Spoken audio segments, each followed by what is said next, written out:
one of the most mysterious places in human history, Göbekli Tepe. So who built this place and why? How did people build such a structure while they were still leading a nomadic life, especially right on their back? Or was this thing not man-made? What did the mysterious symbols on the columns actually mean? Today we will seek answers to all these and more. So who built this place and why? Göbekli Tepe was discovered for the first time in 1963 during a surface survey conducted by the joint project of Istanbul University and the University of Chicago, the Southeastern Anatolia Prehistoric Research Project, when people were still leading a nomadic life.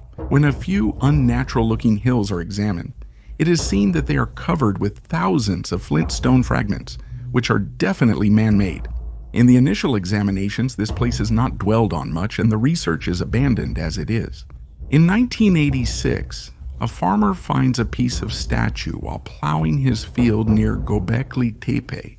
This is the piece of statue found in the field that revealed Göbeklitepe, in other words, the history of humanity. This statue stuck on the end of a plow was about to change the course of human history. The person who found it shows it to the authorities, but they don't pay much attention to the statue. It is then taken to the museum. In post-1982 Turkey, which is facing difficult times, there is no time for such matters. However, someone, a German, shows us by almost slapping it in our face that he values our history and our lands more than we do. 31 years after its discovery, in 1994, German archaeologist Klaus Schmidt visits this place and begins to research. He works with his team for a year and can't believe what they find after their investigations, because he discovers that this place, which will be named Göbekli Tepe, belongs to a period within the Paleolithic, the end of the Stone Age, and the Neolithic, the polished Stone Age. In other words, this place predates the Mayan Stonehenge and even the Egyptian pyramids. It appears that Göbekli Tepe is the oldest civilization discovered. Perhaps it's where history began. So, the 0 point of history.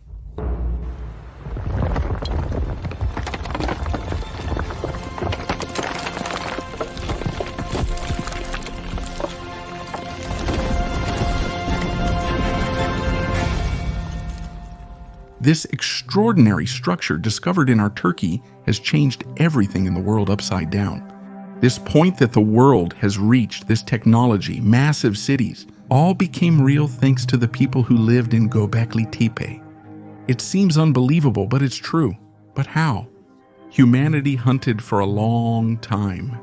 During this time, they moved in small communities because they had to hunt and they couldn't go hungry.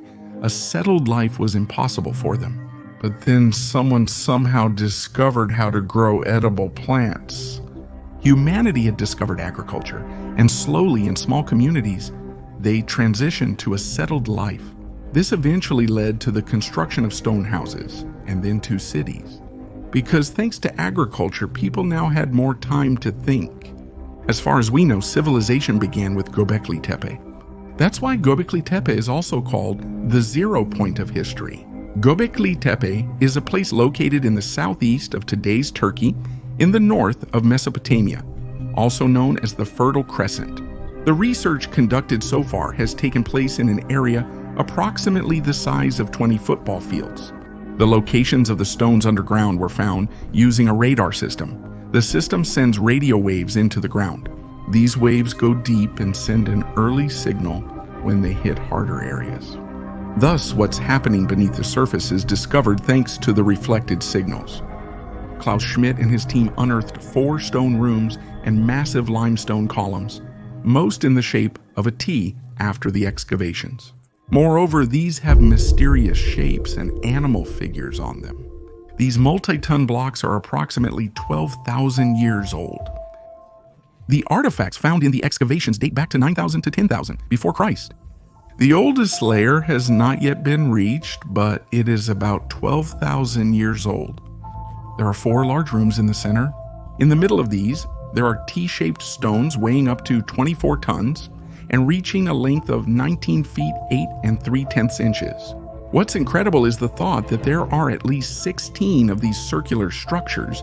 We'll get to the structure and the shapes on it in a moment, but first, there are some questions I need to ask. How could people who have spent their lives hunting build such a structure? The primitive people of the period lived as hunter-gatherers. After a while, they discovered agriculture, but despite this, they generally lived in houses made of tree branches and planks. During the excavation work in the region, many animal skeletons were found. This may indicate that they have not fully transitioned to agriculture and are still hunting on the side. This also reveals another fact at the same time, because until now, it was not known that people living in that era were engaged in agriculture. When we look at Göbekli Tepe, this was confirmed. So, contrary to what experts thought, the people of the period were much smarter. The hunter-gatherer communities of the period made it a surprise for us too. We did not expect such advanced architecture. Hunter-gatherers before agriculture was even mentioned are the communities that left their mark on the Stone Age. Now I understand that the situation is much more complicated. Thanks to this, they transitioned from a nomadic life to a settled life, yes, but where did they find the source of these massive structures? How did they climb this hill and how did they build it? Also, what was their purpose in doing this? Göbekli Tepe is on a limestone plateau that extends up to 1.24 miles. Everything that was done was dug up from the land right below. One of the most special stones from the Neolithic period is obsidian. When this stone is thinned, it can be 8 times sharper than a scalpel. The removed limestone is usually shaped with flint and obsidian stones. The main tool is the stone, which is found abundantly in this region. There are tons of tools made of flint in Göbeklitepe. It is easy to carve limestone with flint and make sculptures and reliefs. When looked at, everything falls into place, but how did the primitive people of the time, living in small groups, carry such a structure? And how did they assemble it? According to some experts, after agriculture, some communities came together because they saw that the need for food was more easily met and the structures were built with multiple human power. According to some experts, these people living in a small community of 40-50 people discovered easy ways to carry the structures, and it took a long time to make all these things. But eventually it was completed. The interesting thing is that there is no trace of human life where the structures are. So these structures were not made for people to live in. The clearest example of this is that no entrance or exit was made into the structures. The rooms are completely made up of closed walls. So why was this structure, which weighs tons and has no entrance, built? According to legend, in a secret room in King Solomon's temple, it was rumored that the 10 Commandments were hidden inside the Ark of the Covenant. This was the Sanctum Sanctorum, meaning the Holy of Holies. This room was located in the most protected place of Solomon's temple. Interestingly, just like in that room in Solomon's temple, the entrance to Göbekli Tepe was also closed. Was this a sacred place for primitive humans? Was the reason for there being no entrance or exit because of something they were hiding here? Every structure, that is, every room in Göbekli Tepe, was made smaller than the other. Moreover, without exception, they placed a T-shape in the center of every room they made. Columns were added. The purpose of making these is unknown, but there are different ideas. According to some, these T-shaped columns were carrying a roof before, and that's why they were made. But the fact that this is not possible is true, because some of the columns are big, some are small. It's clear that they were not made to carry a roof.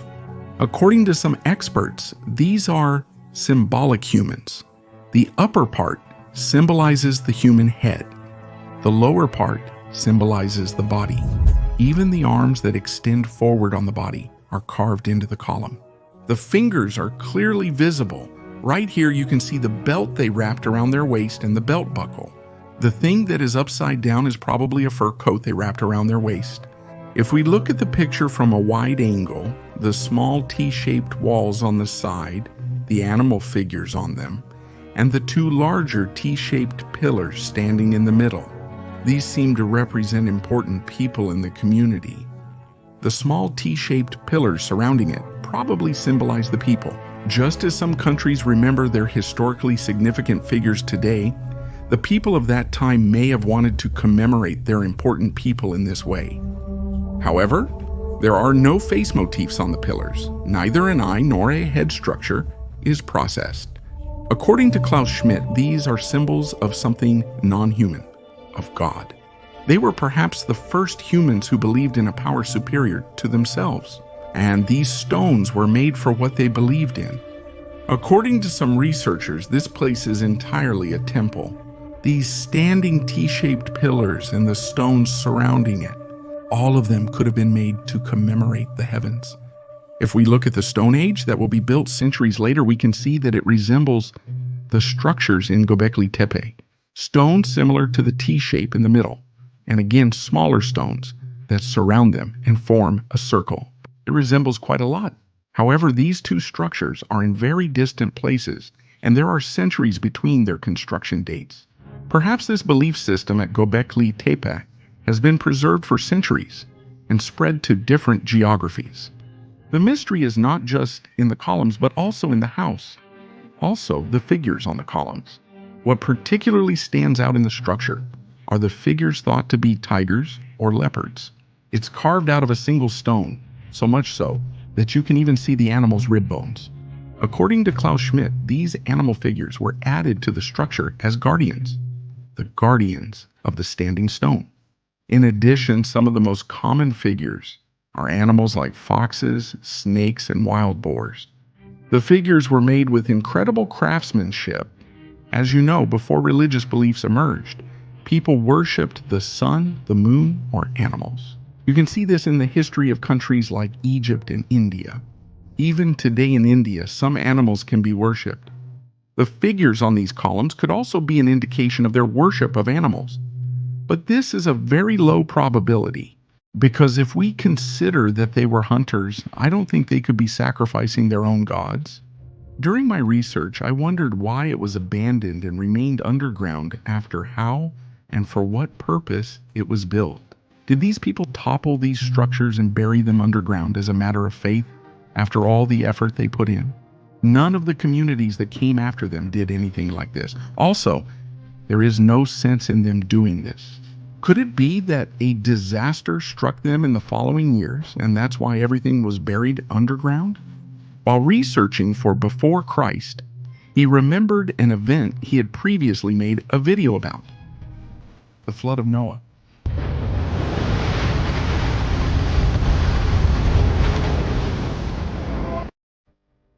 A disaster thought to have occurred in the 4000 BC. That is, shortly after the construction of Gobekli Tepe. What's interesting is the fact that the flood started right around Mesopotamia. This could explain the strong destruction, the burial of the entire structure under the ground, and why people abandoned Gobekli Tepe. Perhaps we will never know why this place was built and what happened to them. But the emerging new information could change some things.